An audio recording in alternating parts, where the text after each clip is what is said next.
Hi, this is Natalie with Fringe and Free. Today I'm going to teach you how to make a really easy, beginner-friendly, easiest there is plant hanger. So it's going to be really easy. Let's get started. Okay, some supplies you're going to need are some scissors, some macrame cord, and a ring for your plant hanger. Fringe and Free sells these amazing plant hanger rings. They're made by a blacksmith here in Texas, and they're hand-forged quality shows. So if you want some of these, I'll link to these. But if you want some other options, there are wood options and other metal options. I got both of these from Hobby Lobby. At the time it was a, 8-pack for $3 and a 6-pack for $3.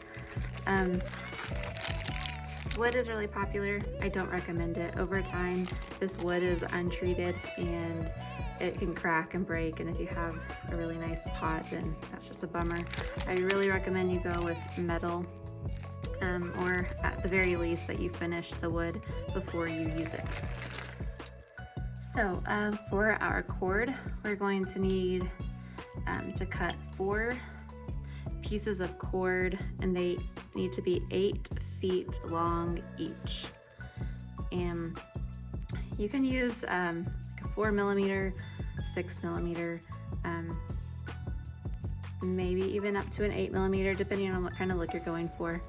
This is about a 6mm cord. Alternatively, if you're wanting a thicker look but you don't have access to really big cord, or you're wanting to just use up cord that you already have, then instead of doing 4 pieces, do 8 pieces and just kind of double it all up. So what we're going to do is we're going to string our cord through, and we want this ring to be at the center of all of our cord. So I am looking at my bottom, I'm matching up the ends, getting it as close as possible. I could probably make it a little bit closer by pulling some of those, so I'm gonna kind of work with this a little bit. And if you're using one of our Fringe and Free rings, I tend to cover up this part just like so. Let me go check the bottom.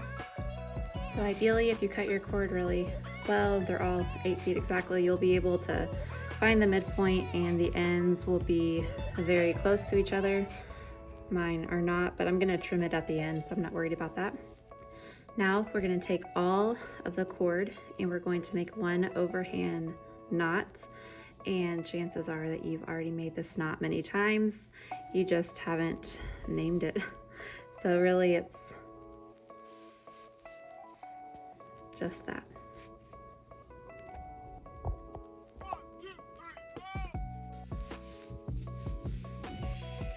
And I just go nice and slow, trying to keep all the cord together, trying to decide where I really want that knot to end up.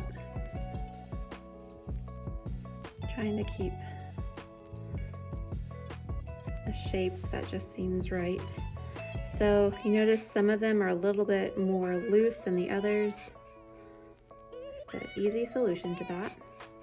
Just one by one, slowly tighten, slowly pull down until the entire knot looks the way you want it to. I recommend, if this is your first time making it, not being too picky, just kind of go with what's happening, and when you're done, if you want it to go a little bit further down, then pull down from above, or if you wish your knot was a little bit higher, do the opposite. And that's it. We have one overhand knot, and we're just going to keep on making overhand knots for the rest. So let's go on to the next step. So we're going to measure roughly 1 foot down from this knot. So that is roughly this amount. Feel free to use a measuring cord, a measuring tape.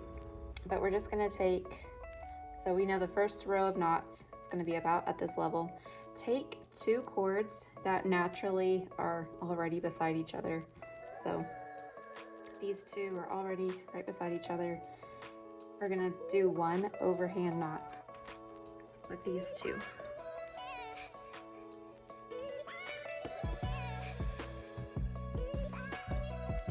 So you can be approximate here when it comes to the 12 inches, because this is going to tell you where you're going to put all of your other knots. So I'm just going to take 2 more cords that are just already right beside each other, 2 different cords, and I'm going to tie another overhand knot, and it's going to be at the same level as when I just tied. So I think that's close enough. I am not going to be too picky. And then keep going with another 2. And then the final knot for this first row of knots. There we go.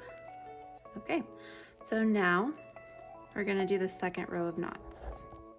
We're going to go about 5 inches below this row for our next row.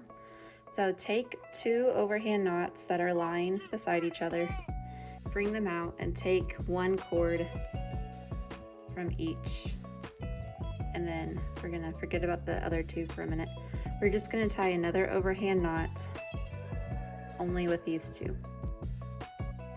So you can see we're starting to make that netted bottom that's going to hold the plant in the pot. Okay, so it's about 5 inches. Feel free to measure it. And then go ahead and take another string, another neighboring pair, take 1 from that pair, and go ahead and tie another overhand knot that's going to be at the same level as the one we just tied. And start to see it starting to come together. Continue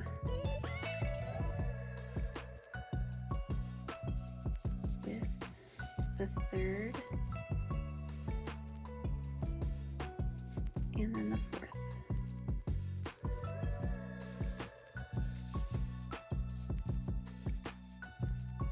Awesome. Okay, all that's left knot-wise is 1 more knot, and it's going to be another big overhand knot just like the one that we started with. Now you may want to go ahead and get the pot that you're going to use and go ahead and put it in here, and you may see that the knot needs to be here in order to best fit that planter, or maybe it needs to be down here, or maybe you actually want to put a whole nother row of alternating knots because you like that look better, or there's so much you can do. I'm just going to go about 3 inches down, and I'm going to tie another huge overhand knot. So that ended up being more like 4 inches, but that works for me. I'm going to go and just pull 1 by 1.